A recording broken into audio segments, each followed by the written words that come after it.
Hi, everybody. Dennis Prager here. Welcome to my house for this week's literal fireside chat. Oh, you want me to tell you to turn the music on? You're right. This was a suggestion from one of our butlers who said that we should begin with my favorite thing, classical music.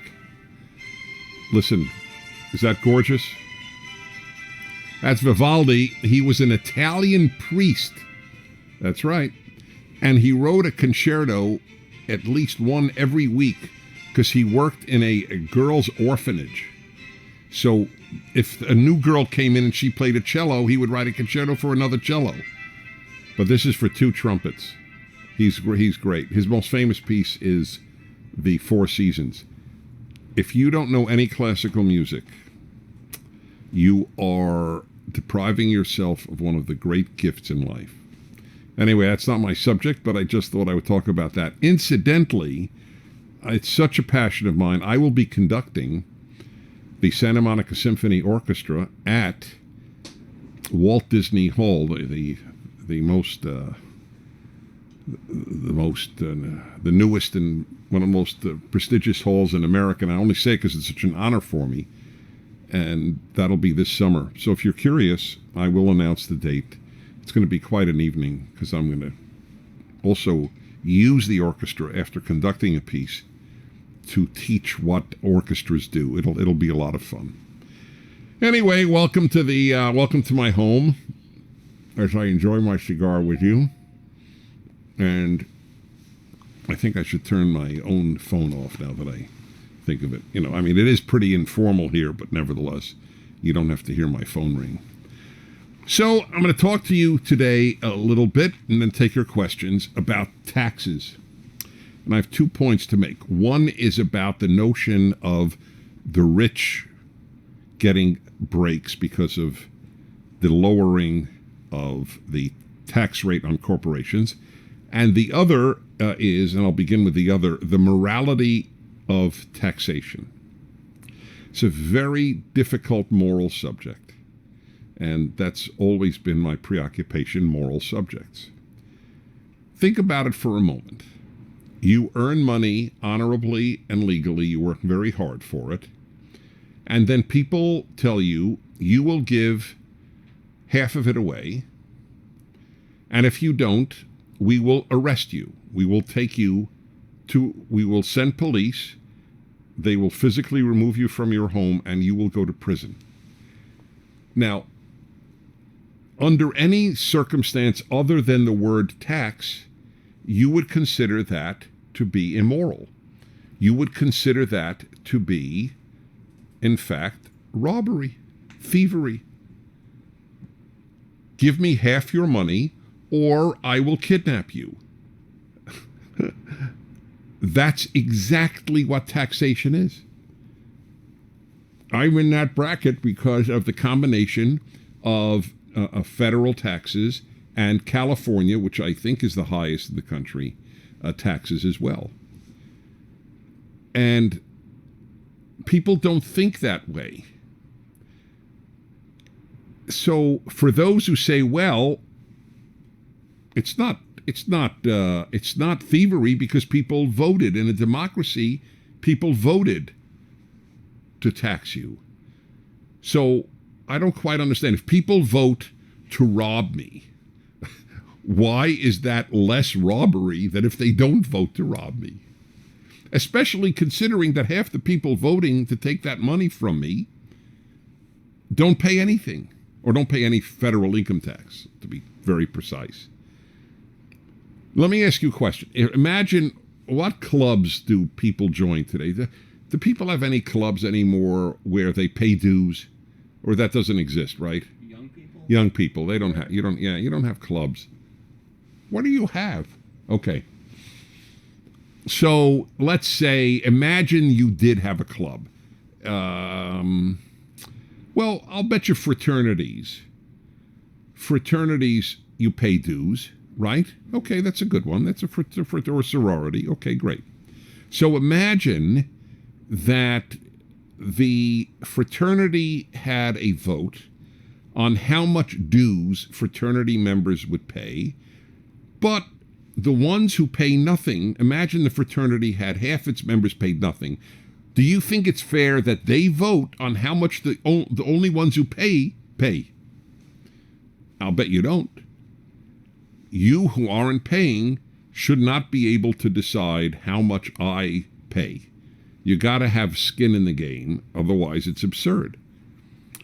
Well, that's one aspect of this. Well, it's voted on. Here's another question that makes it's voted on not an answer to my charge that it's a form of thievery, a form of theft. Let us say it was 90%, not 50%. You will be allowed to keep 10% of the money you earn. Would you say that 90% is a form of theft? After all, people voted it in. Why? Unless you are prepared to say that there is no percentage, what about 100% or 99%? Leave somebody with 1% of their money. What if it were 99%? And by the way, in France, Hollande, the current president, and I believe one of the other candidates for the presidency, also said 90%. 90% of the money that people... Remember, we're assuming you have earned this legally and honorably. We're not talking about taxes on drug dealers. It's a really tough question. At what point does tax become theft? I don't have a number, but there's got to be some area of number at where it does become theft. I'm forcing you to give up your money. Now, of course, on the other hand, I have no problem with us being obligated to pay taxes. After all, I'm getting services for it. Who's going to pay for the Army and the Navy and the Air Force? And who's going to pay for the federal government to function and the salaries of Congress and so on? I fully understand that. And if the government is in charge of our roads, who's going to pay for the roads? So there's got to be some point where it is morally obligatory to help finance your society, and on the other hand, where it is theft. Somewhere between those two is going to be where theft begins and moral ends. So it's something to consider, and I do believe it is something to consider, because it's a little absurd, the amount that people have to pay.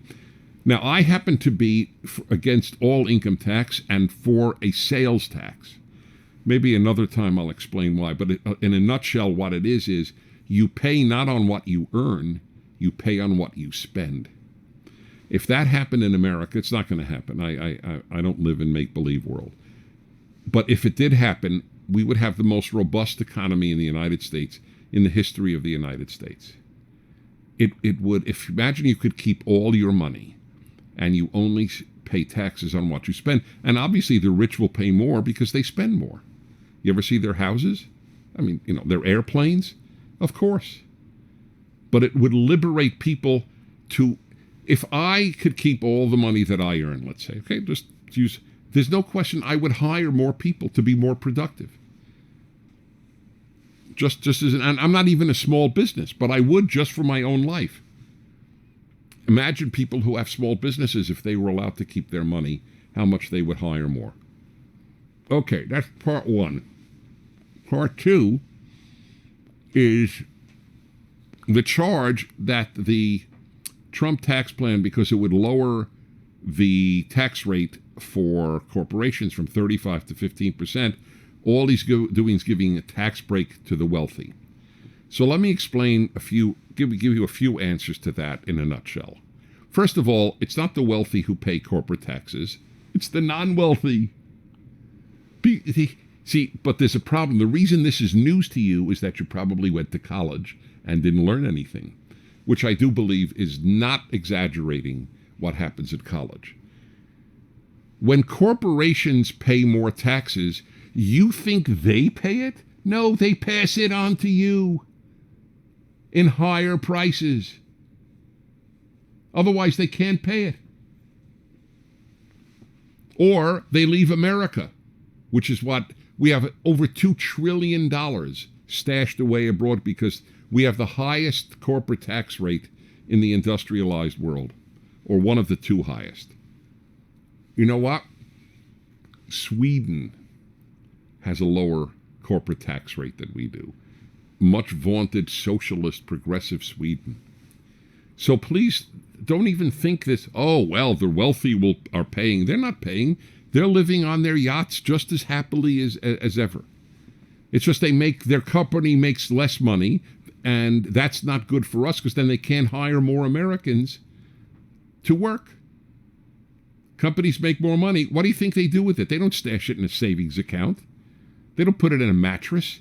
They want to grow more. But if you don't have money, you can't grow. Growth is the secret to solving debt, the debt of the country, and to solving the unemployment of the country. Okay, so I just thought I would share those views on the tax issue. Okey-doke, time for you to pose some questions. Jean asks, Dennis, maybe it's Jean. It's Jean? France. As soon as I saw that, I figured it probably is Jean. Bonsoir, Jean. Bonne journée, Jean. Comment ça va? Ça va bien. Dennis, or Denis, do you have a dog, tu as un chien, in the race in France's election? Do I have a dog in the race in France's election? Yeah. I wanted Fillon to win. And he didn't. He would have won, but for the fact that there were problems. He had personal financial issues that were raised, and Marine Le Pen, the ultranationalist candidate, took some of his votes. He was a good conservative guy, and it's too bad that he didn't win. Right now, you have a populist 39-year-old guy who had never held office, which is fine. I don't have an issue. I'm just describing him, against Marine Le Pen, who has said some awful things, but she said some excellent things and some awful things. So I'm not for her. But the problem is, she recognizes that there really is a threat, an existential threat to France's remaining a French national state because of the Islamification of France. But he won't recognize this, her opponent, who will be the next president.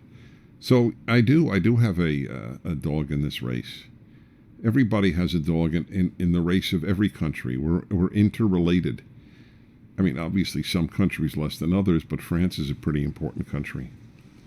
Ellie asked, Dennis, have there been times in your life where you were very unhappy or where things were going very badly? If so, how did you cope? If I had an easy life, I could not have written my book on happiness. One moment, please.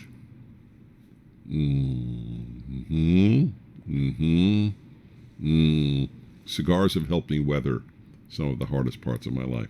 Cigars and classical music. And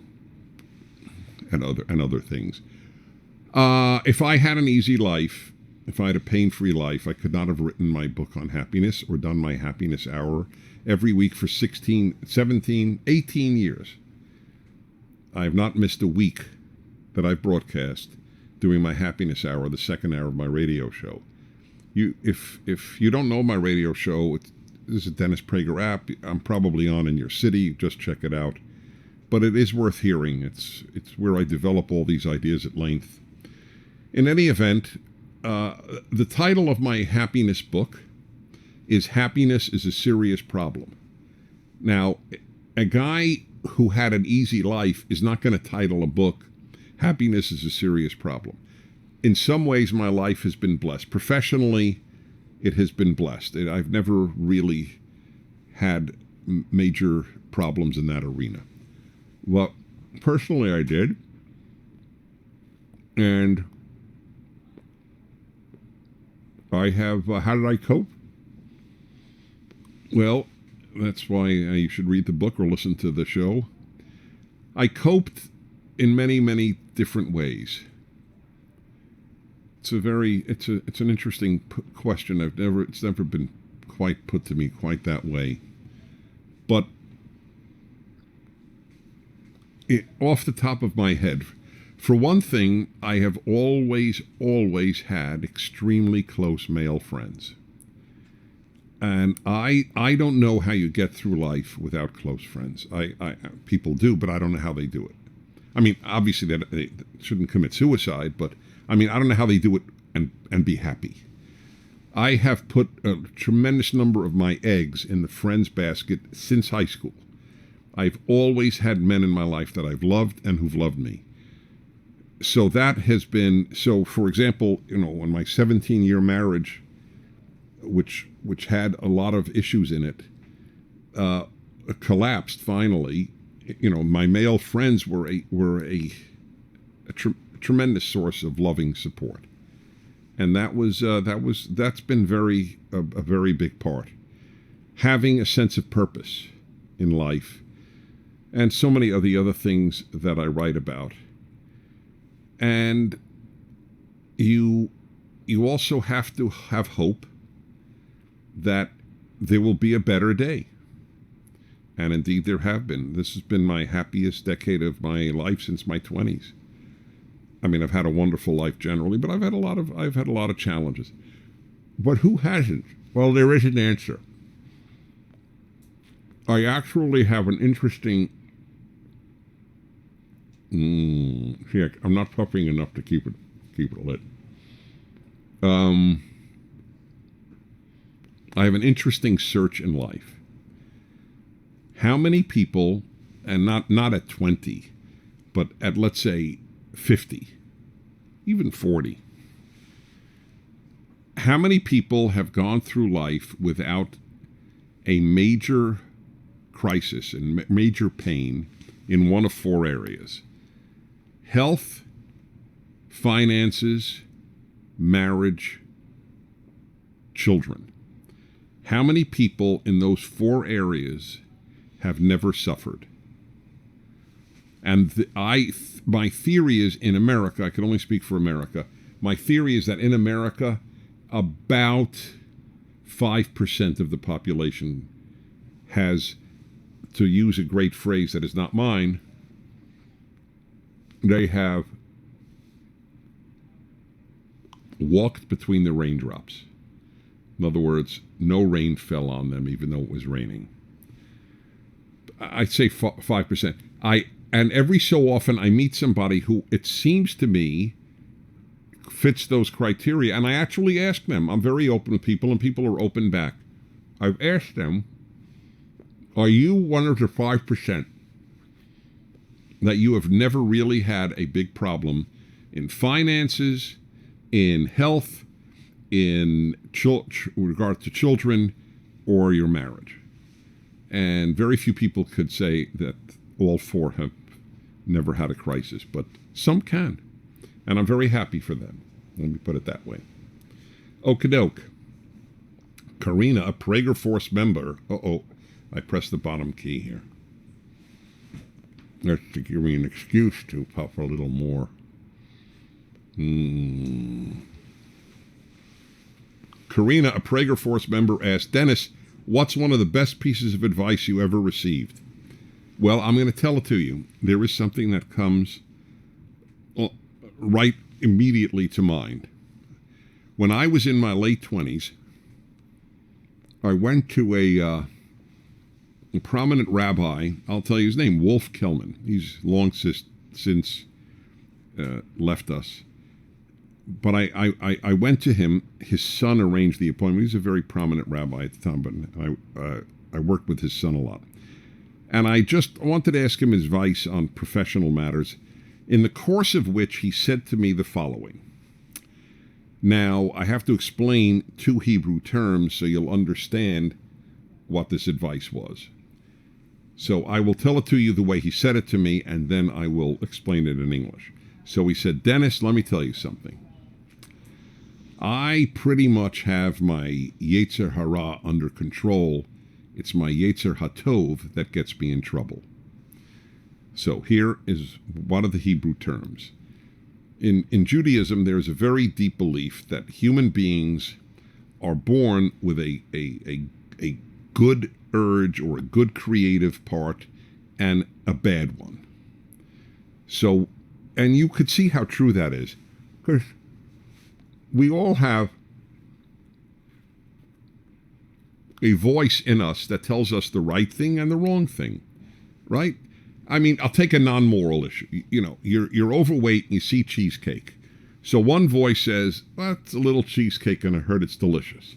The other voice says, yeah, but, you know, you got to lose weight, so you shouldn't do it. All right? Now, in the moral sphere, you see something you really want in a store, really, really want. You know you can easily pickpocket it, and you'll never get caught. So one voice says, listen, what is this department store? They're insured anyway, and you're not well off, and you really want that dress, or you really want that electronic item, take it. The other voice says, no, but it's wrong. It's stealing. So in other words, there is this, the will to do good and the will to do bad in everybody. So which one do you listen to? So he said to me, Dennis, I have my Yetzer Hara, my will to do bad, under control, more or less. It's my will to do good that keeps getting me in trouble. And that opened up a world of understanding about human nature. The desire to do good in no way ensures that you will do good. Good intentions don't generally mean a damn thing. Good results do. Why do half of young Americans think socialism is better than capitalism? Socialism has never taken anybody out of poverty. Capitalism has lifted billions of people out of poverty. Only capitalism. There is no other way to create wealth. No other way creates wealth. It doesn't exist. Socialism spends the money that capitalism creates. So why do people support socialism? Because they think it has good intentions, whereas capitalism has bad intentions, greed. Get it? It's a perfect example. It's part of the reason people side with the left, even though the left does so much more harm. And that's a perfect example, because it means well, and that's all they judge. Do I mean well? Do I care for the poor? If you care for the poor, you should be pro-capitalism, not pro-socialism. So that opened up vistas to me. And in private life as well. So often you think you mean well, and it doesn't come out right. That's why you have to think rationally. Okay. Wow. The next name is Titius. Titius. They told you how to pronounce it, I assume. Is that correct? Because I would have said Titius. I wouldn't have said Titius. No. Right. Also, a Prager Force member asks, Dennis, what's one lesson that you have learned the hard way that a young man like myself can learn from? Well, what have I learned the hard way? First of all, there are very few lessons that you learn that come the easy way. I mean, let's be honest. That's just the way life works. So most of the lessons I have learned have probably come the hard way. I would have pursued getting married earlier. I married first time at 32. As I said earlier, I've been divorced. And I recommend to young people, do not follow the advice that you have to do X, Y, and Z before you marry. If you meet a good person, marry the person even if you're 21. That's one of the many. I could go on and on. 3 more questions. All right, 3 more. Oh, no. That's not the name of the person. Claire. Dennis, what are some red flags you tell women to watch out for when a man is pursuing her? Well, the most obvious is, does he want you or just sex? Notice I said just sex, because if he wants you, he should also want sex. A, that's a guy. B, you should want it too. I mean, that's just the way it works. But if that's all he wants, I mean, if you're okay with that's all he wants, that's your business. But that's a red flag. Another red flag, I've actually written about this. You could look it up on the internet. I write a weekly column, which you might want to look at. It's each week in Town Hall and National Review and at my website and many other websites. And sometimes I write on personal matters. Many years ago, I wrote a 2-part column, Questions You Should Answer Before Getting Married. I think it's 8 questions. I'm not certain. I think 6 or 8 questions. And so they're red flags for both sexes, not just for women. The one for women is the one that I began with on the sexual issue. But otherwise, it's true for both. Here are 2 red flags. But to answer you, since you wanted 3 red flags, watch how I would say the same thing to a man. Watch how she, but I'll answer you. Watch how he treats the waiter or waitress when you are having a dinner out, if you're having dinner out. Because that's very indicative, not always, but usually, about their character. They're going to treat you well because they want something. But the trick in life is, how do you treat people from whom you don't want something? How do you treat the janitor at work? That's a big one. And the other one that comes to mind, it's on my list there, is does he have close male friends? If he doesn't, it's not a good sign. A good man has good male friends, and a good woman, by the way, has good female friends. Michael asks, Dennis, if you had the opportunity to speak at inner city schools to black students, what would your message be? That the moment, that's great. That's a dream. I would love to do that. Here is what I would say to them. Number one, you're being lied to when you're told that America's a racist society. And if you believe that, you have no chance at happiness in life. Because to walk around thinking that most of the rest of the people in society hate your guts is a recipe for misery. And it's a recipe for misery for a second thing. If you walk around thinking you're a victim, you have no chance at personal growth. You have no chance at happiness.